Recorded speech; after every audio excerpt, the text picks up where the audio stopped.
ثناء اللہ Peshawar university کے طالب علم ہے۔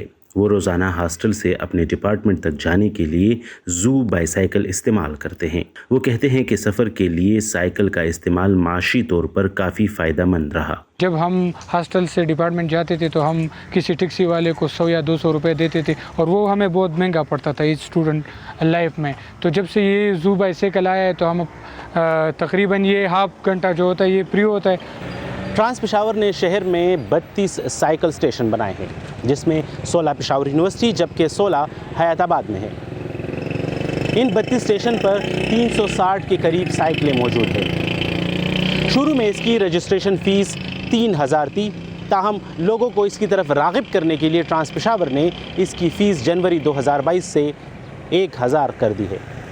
ایک سیکیورٹی جمع کرتے ہیں 1000 روپے، جو ان کا ریفنڈیبل سیکیورٹی ہے۔ جب بھی وہ اپنی رجسٹریشن کینسل کرانا چاہتے ہیں تو وہ کینسل کر سکتے ہیں، ان کو اپنی 1000 روپے کی سیکیورٹی واپس مل سکتی ہے۔ اس کے علاوہ اس کا ممبرشپ فیس ہے جو ماہانہ ممبرشپ ہے 200 روپے کی۔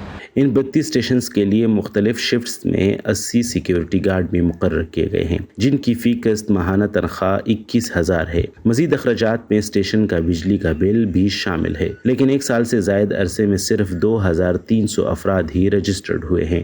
تو یہ بہت اچھا اقدام ہے۔ تقریباً پہلے ہاف گھنٹہ جو ہے وہ آپ کا فری ہوتا ہے یہاں پہ، اور ہم جو ہے وہ تقریباً ہاف گھنٹے کا سفر ہوتا ہے، ہمارے تقریباً آدھی گھنٹے کا سفر ہوتا ہے 15-20 منٹ کا، تو وہ ہم ایک اسٹیشن سے سائیکل وہ کرتے، پھر دوسرے اسٹیشن میں جو ہے وہ کھڑی کرتے ہیں ہم اس کو۔ ٹرانس پشاور خواتین کو بھی سائیکل چلانے کی یکساں طور پر ترغیب دیتا ہے، تاہم معاشرتی رویوں کے ڈر سے خواتین اس سروس کو استعمال نہیں کرتی۔ پروجیکٹ تو اچھا ہے، لیکن یہی بات ہے کہ آپ اس کا استعمال کیسے کرتے ہیں۔ اب صرف لڑکے یوز کرتے ہیں، لڑکوں کی فیسلٹیز کے لیے یہ ہے، لڑکیاں اس کو یوز نہیں کر سکتی ہیں۔ جیسے دیکھا جاتا ہے کہ اگر لڑکیاں یہی زو سائیکلنگ یوز کریں گے تو لوگ کہیں سے لوگ ویڈیوز وغیرہ بنا رہے ہوتے ہیں یا ان کو ہوٹنگ وغیرہ کرنا، لڑکیوں پہ اسی ڈر سے لڑکیاں یہ یوز نہیں کرتی ہیں۔ سماجی کارکن شفیق گیگانی کا کہنا ہے کہ ہمارے معاشرے میں سائیکل کو غربت کی نشانی سمجھا جاتا ہے، جو کہ ایک غلط سوچ ہے۔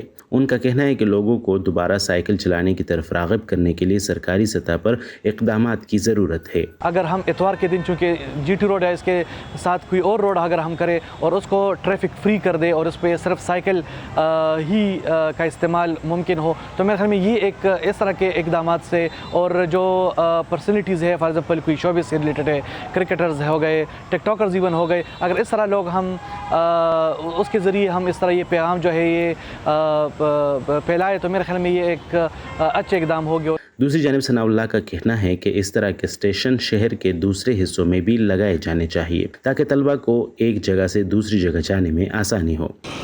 جس جگہ پر یہ اسٹیشن موجود ہے، اگر ہم اس کے علاوہ کسی اور جگہ جانا چاہتے ہیں اور یہ فیسلٹی وہاں پر موجود نہ ہو تو ہمیں ششوپنج میں لائق ہو جاتے یا پڑ جاتے کہ ہم اب کس طرح جائیں، کیونکہ ہمارے پاس جو ایکسپینس ہے یا جو پیسے ہمارے پاس ہوتے وہ اتنے نہیں ہوتے، ہمارے اخراجات بہت زیادہ ہوتے، اور جب ہم ان چیزوں پر پیسے خرچ کرتے تو پھر میرے خیال میں وہ ہم سے نہیں ہوتا۔ زو سائیکل ایک غیر منافع بخش پروجیکٹ ہے جو لوگوں کو سفر کی سہولت دینے اور ان میں سائیکل کے استعمال کے رجحان کو فروغ دینے کے مقصد سے شروع کیا گیا۔ تاہم اگر اس کے استعمال کا رجحان بڑھتا ہے تو یہ ٹرانسپورٹ کا ایک ماحول دوست متبادل ہونے کے باعث کم از کم پشاور شہر میں آلودگی کو کم کرنے کا ذریعہ بھی ثابت ہو سکتا ہے۔